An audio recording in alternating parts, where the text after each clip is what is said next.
what's up dribblers at mga shooters? Kamusta po kayo?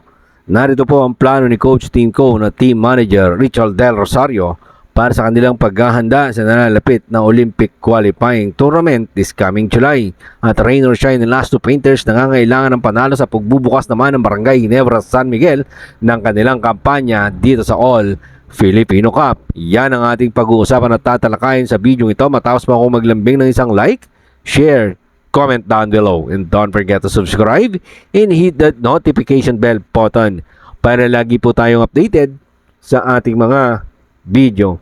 Narito nga po ang plano ni Coach Team Cone at Team Manager Richard Del Rosario sa gagawing paghahanda ng Gilas Pilipinas sa nalalapit na Olympic Qualifying Tournament this coming July na gaganapin po dyan sa Riga, Latvia. Narito po ang sinabi ni Coach Richard Del Rosario at ngayon po ay Team Manager Richard Del Rosario ng Gilas Pilipinas sa ulat naman ni Dadin Kinito Henson ng Philstar. We don't really count the numbers of the days. We count the numbers of practice. Hindi nga daw po nila binibilang ang bilang ng mga araw na mag-i-ensayo sila. Ang binibilang nga daw po nila ang bilang ng paghahanda. Klaro po yan mga shooters ha.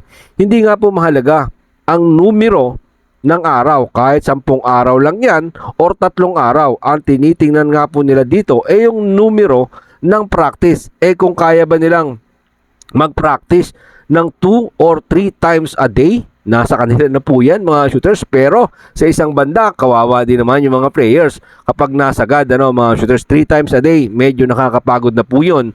Pero kung talagang porsigido at gusto lang nila talagang makuha yung sistema ni Coach Team Cone at ang magandang chemistry ng kupunan, talagang gagawin po nila ang lahat. Kung gusto nga nilang maghanda, mga shooters, talagang sa magandang sistema, tatakbo ang ating pong kupunan, na pambansang kupunan. Kasi may isang balakid nga po kasi dito mga shooters, kaya po 10 araw o 3 araw lang silang pwedeng maganda mga shooters. Kulang na kulang po talaga yan. Isang balakid po kasi dito is yung availability ng mga manlalaro. May kanya-kanya po kasi silang ball club o mother ball club dito po sa PBA lang, mga shooters. For example, matatapos po ang PBA by June, first week or second week ng June. Isipin po natin, June. Tapos ito pong Olympic qualifier sa July na po yan mga shooters. So kaya talagang manipis ang panahon ng Gilas Pilipinas para paghandaan ng Olympic Qualifying Tournament. Pero mga shooters, si Coach Team Cone yan alam naman natin na may mga nakahanda siyang bala patungkol po dyan. Magtiwala na lang po tayo sa sistema at ipagdasal siyempre ang ating pambansang kupunan na Gilas Pilipinas para makapaglaban sila ng matika. Sabi nga po ni Coach Team Cone, walang team sa buong mundo ang hindi nakakatikim ng pagkatalo. Kaya nga po sa aking pananaw mga shooters, sa suporta ng ating mga kababayan at ng mga mahusay na taktisa na katulad ni Coach Team Cone at ang magandang chemistry, ang mahusay na manlalaro na nagbibigay ng kasiyahan sa bawat Pilipino. Sabi nga na magiging proud ang mga Pinoy sa Gilas Pilipinas. Kaya yan po ang ating sabay-sabay na saksihan at alamin ang mga susunod na laban ng ating pong kupunan na Gilas Pilipinas. Punta naman po tayo dito sa usaping Coach Team Cone pa rin at Coach Richard Del Rosario. Ngayon na nga po magsisimula ang kanilang kampanya sa pakikipagsagupa ng itong kupunan ni Coach Team Cone sa PBA na Barangay Ginebra San Miguel. Unang laban po ng Barangay Ginebra, kalaban po nila ang mabigat na rain or shine in last two fainters. Bakit mabigat?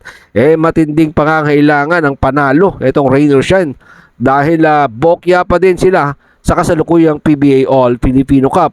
Una silang pinadapa ng Talk and Text at sunod naman silang pinadapa ng Meralco Bulls. Ang Barangay Ginebra naman sa kanilang makakatapat ay aasahan natin na umaatikabong bakbakan ang magaganap mamaya pong alas 7:30 ng gabi dyan sa loob ng Smart Araneta Coliseum. Dahil sabi ko nga nangangailangan ng rain or shine.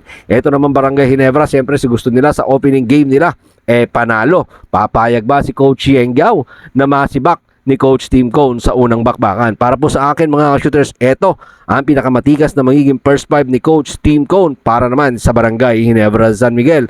Una na po dyan, ito mga versatile player na katulad ni Scotty Thompson sa number 1 position. At number 2 position, siyempre Maverick Hamnisi. Number 3 position, Jamie Malonzo. 4 No, power forward Christian Stan Hardinger, siyempre the veteran Japet Aguilar sa 5. Lahat naman po kasi ng 5 versatile player. Pwedeng si Maverick Kahamnisi ang 1 at si Scotty Thompson naman ang 2. Pwede rin si Sista ng center at pwede rin si Japet Aguilar ang power forward. Pero mananatili siyempre si Jamie Malonzo sa numero 3 na diyan po talaga siya gamay ang small forward. May shooting din po ang isang Jamie Malonzo. Yun ang saksihan at abangan po natin sa magiging bakbakan ng Rain or Shine Last of Painters at ang mga plano ng ating pong pambansang kupunan na Gilas Pilipinas. At syempre yung bakbakang Yeng Giao at Coach Team Cone. Mamaya po yan dyan sa loob ng Smart Araneta Coliseum. Maraming po salamat sa inyong panonood. Naman po ang inyong opinion, suggestion, suggestion. Pag-usapan po natin dyan sa comment section. Ingat and God bless everyone. Adjourn!